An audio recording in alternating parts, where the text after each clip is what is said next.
developer certifications, and they're ready to go. They're ready to go to work for you. Go ahead.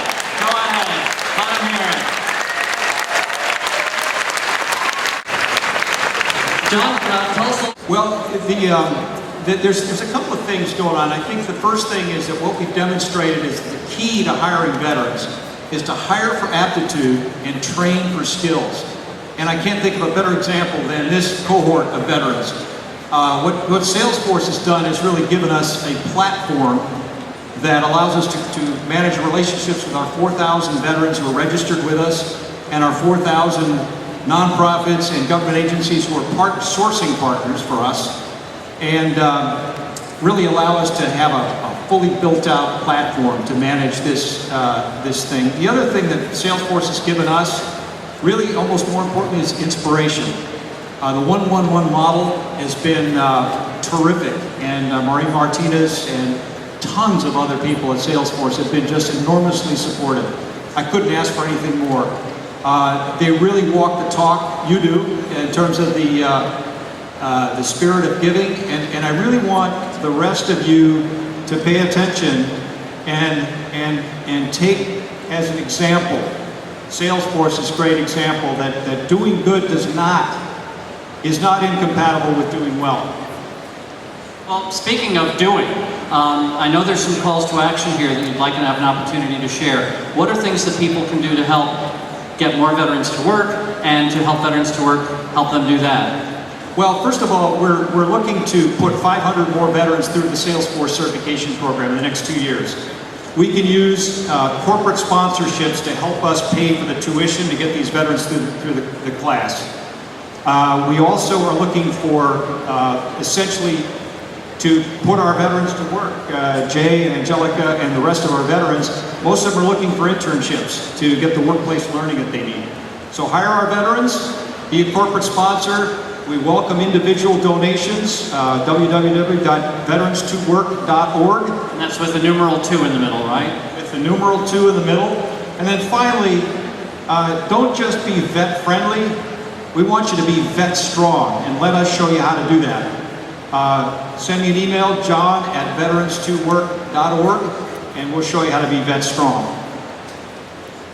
John, there's one thing that I often ask people: if you could sneak into Marc's office at night and put 3 things on his to-do list, whether they involve product design or things that we could do to make more resources available for things like bringing these modern skills to people, can you give me, number 1 of what you would put on Marc's list? So the one thing that we are focused on, which really I think is the key to getting more veterans and fully employed, is again the aptitude-based hiring. Hire for aptitude, train for skills. So what we want to do is encourage employers. We want to deliver the aptitude information to employers to give them the confidence to invest a little bit in training that will bring these veterans up to their full potential very quickly. These veterans are quick learners. I think we've proved that. And if you invest just a little bit in those veterans with high aptitude, you're going to see some amazing results. Fantastic. John Reynolds, Veterans to Work, thank you so much for all you do. And congratulations to our newest members of the new economy. Thank you very much. And now, before we bring out the guests you came to see, you want to share one more great story of customer success.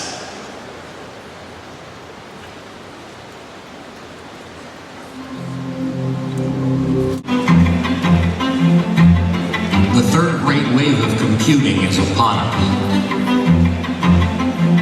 An era of hyperconnection, billions of people and things and devices connecting faster than ever. But behind all the technology, behind every connection, every app, and every device is the single most important element of all: a customer. Billions of them, each armed with the ability to make choices and decisions at superhuman speed. Welcome to the Internet of Customers. The most powerful wave of the Internet revolution is happening now, today, right at this very moment. Your customers are racing into the future and determining the future of your company. And it all comes down to this: you need to get to the future first, ahead of your customers, and be ready to greet them when they arrive. Introducing Salesforce One, an all-new platform engineered to connect customers to the next generation of apps and devices, so you can sell, service, and market like never before. A customer platform designed entirely to accelerate development and deployment in a mobile-first world, with social collaboration at its core and 100% Salesforce Cloud. So you're not only ready for what's next, you're way out in front, ahead of next. Here you'll find APIs for anything, so you can connect with everything. A world-class mobile app exchange, so you're instantly ready to build and sell next-generation apps for the enterprise app revolution. Plus, a new admin app, so you can quickly change things on the fly. This is where one button instantly connects everything. Your customers, your employees, your partners, your products. Everything you've ever created on Salesforce, and everything yet to come. It's the Salesforce you know and love, only better. Suddenly, opportunities are everywhere, along with the ability to service customers at the speed of a gnat. Connect one-to-one in entirely new ways and turn consumers into customers. Create anything you can dream up with the fastest path from idea to finished app. No hardware, no software, no speed limits. Get ready to connect to your customers in a whole new way. On a platform where the #1 goal is getting you to the future first. This is the new Salesforce. This is Salesforce One.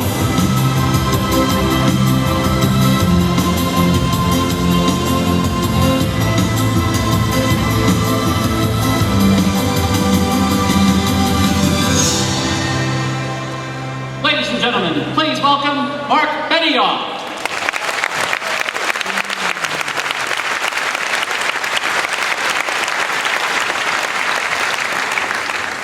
All right, well, good afternoon, everybody. Are you having a good time at Dreamforce?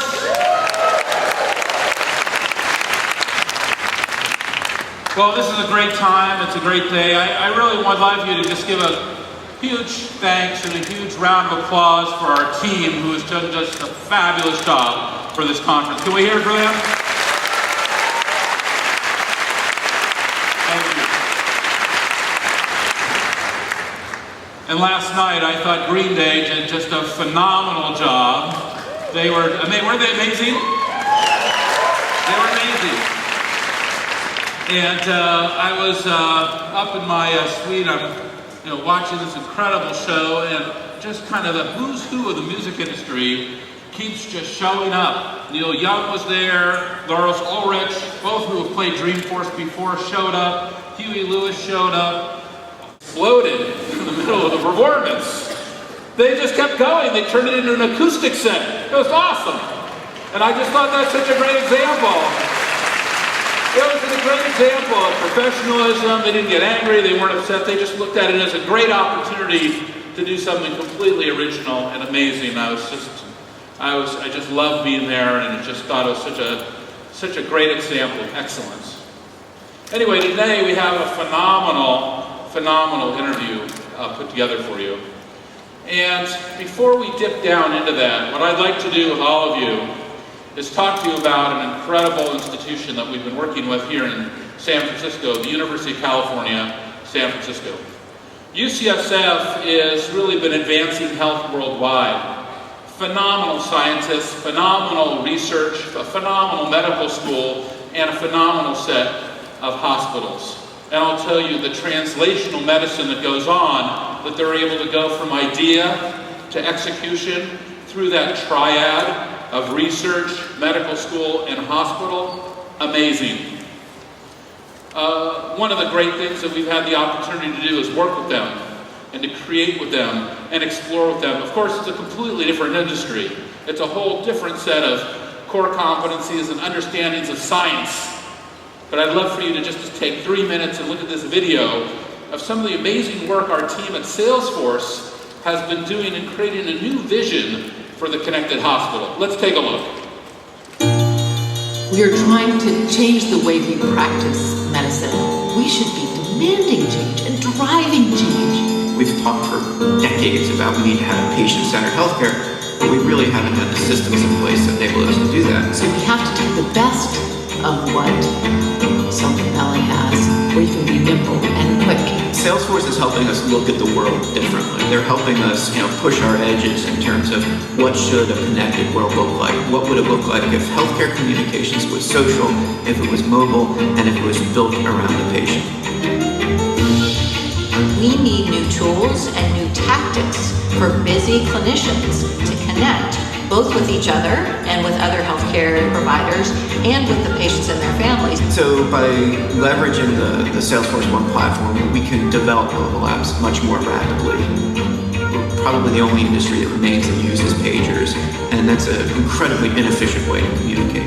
One of the applications that we've built is what we call the CareWeb communications platform. CareWeb allows us to have conversations that are threaded conversations so everyone can see what's going on, and the patient will actually be engaged in the conversation, be able to see what the providers are saying. They have continuous connectivity to their providers to be able to partner with them on the most important decisions of their life. We're starting to scratch the surface and see the multifaceted ways that the platform can help us out. So gamification is a great example, and some of our ICU folks built a really cool application that's had a lot of success engaging providers to really adhere to these best practice protocols that were challenging to adhere to. Now others are following with other similar applications. Yet nurses are walking around, they're delivering educational content. We have patients doing surveys right on iPads, on their tablets while they're in the hospital. And if they're facing either a disease or the threat of a disease, they can get involved and understand what's happening and connect with their community and their clinicians in different ways. So every woman who comes in for mammographic screening is sent a questionnaire, which they can fill out on an iPad. As soon as they fill that out, Salesforce calculates their risk for getting breast cancer. We can send that risk report back to the patient and the physician. And then all that information comes together and filters through the system in the way it can be used by everybody and create a learning system that accelerates our knowledge. What is fantastic about health and medicine today is the change is coming quickly, the pace of change is increasing. We're capturing data from places we never imagined. There's a whole, wealth of connected devices right now that connect the patient to the cloud. But what's really meaningful is that my clinician has access to that data in real time. We need to use the power of a platform like Salesforce to be able to computationally raise the level of that data to information. You start to contextualize that, and all of a sudden you start to get a picture of what's going on and call that patient and say, you know what, even before you know it, we know that something's going on. We want to see you in the hospital immediately. When you can start from the platform that gives you all the tools, gives you the scalability, gives you the robustness, gives you the privacy and security already built in, we don't have to worry about those parts anymore. Now we can just build on the healthcare specific parts that are our strength. It frees them to use that brain power and their precious resource, which is time, on the hardest things that we still are trying to figure out, which is what's the best thing for this person who's sitting across from me. Most people went into medicine to make a difference and to have relationships with patients. We need to be thinking about our patients more as customers. They are consumers, and they need to be treated much better than we used to treat them when we thought of them as patients. Because of the collaboration between UCSF and Salesforce, I can now connect with many more patients in many new ways, and to me, that's thrilling.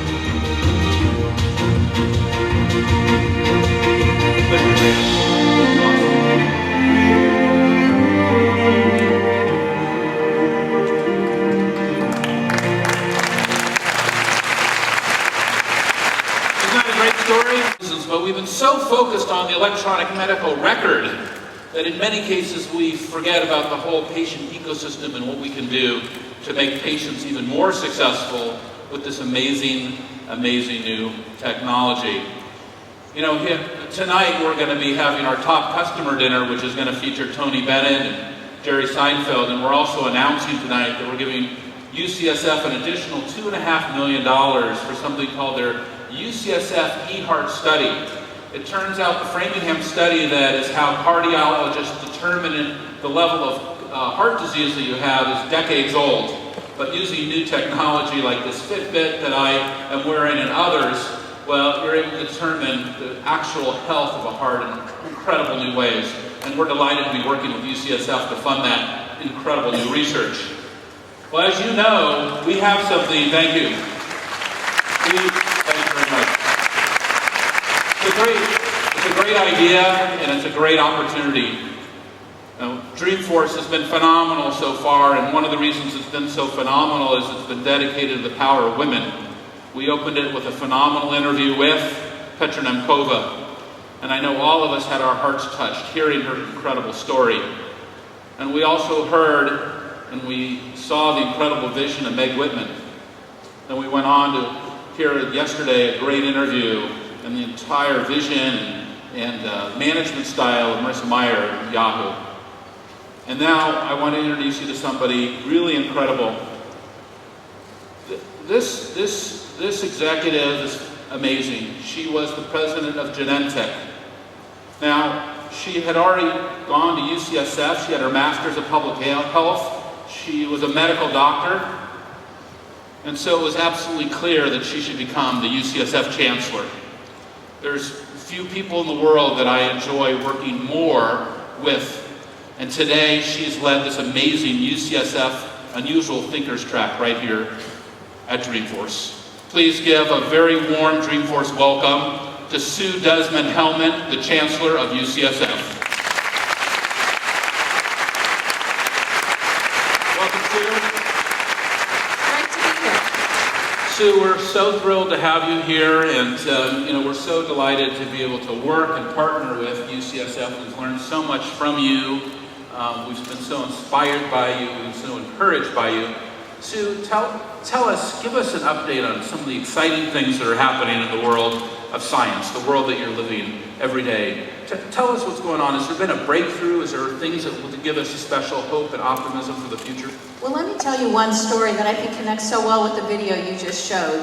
What you heard in the video is a combination of big data and making connections. So UCSF just recruited Matt State, a world-renowned psychiatrist, to chair our Department of Psychiatry. That's great. Could I get booked in tomorrow for about 5 o'clock? Really great. Oh, you can have the 4 o'clock and the 5 o'clock that would be slots. really good. We'll give Thank you two. Thank you. So Matt is one of the world's experts on autism, a really difficult problem, and partly why it's difficult is we just don't understand it.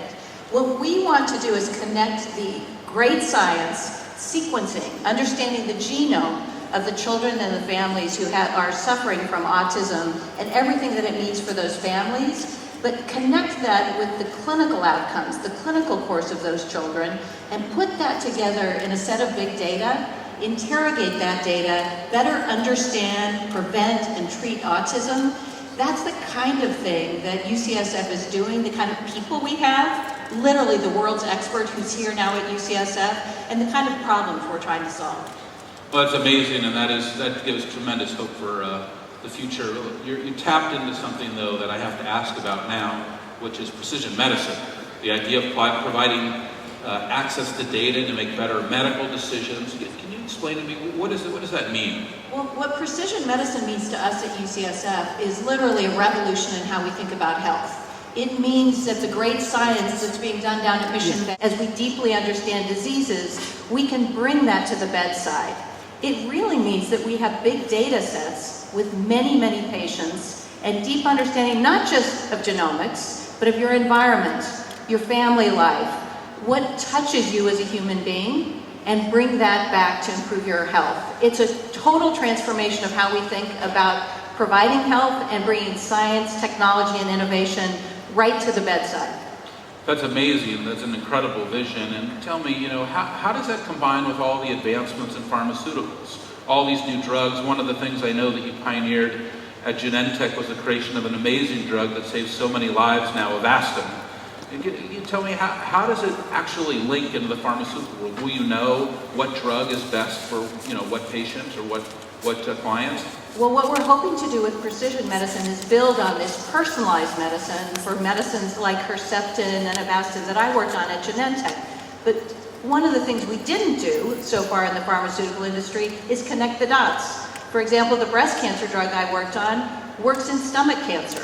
But if we don't have this rich source of data, we can't turn those personalized insights into broad improvements in health. We want to bring down the cost of drug development, make it faster, and make it globally available for the underserved. It's one of our passions at UCSF, and Children's Hospital of Oakland is a part of that. So we're trying to connect our gee whiz things at UCSF to many underserved who can't pay for the kind of medicine that is so expensive today. So we hope precision medicine makes things faster, cheaper, and in the end, better.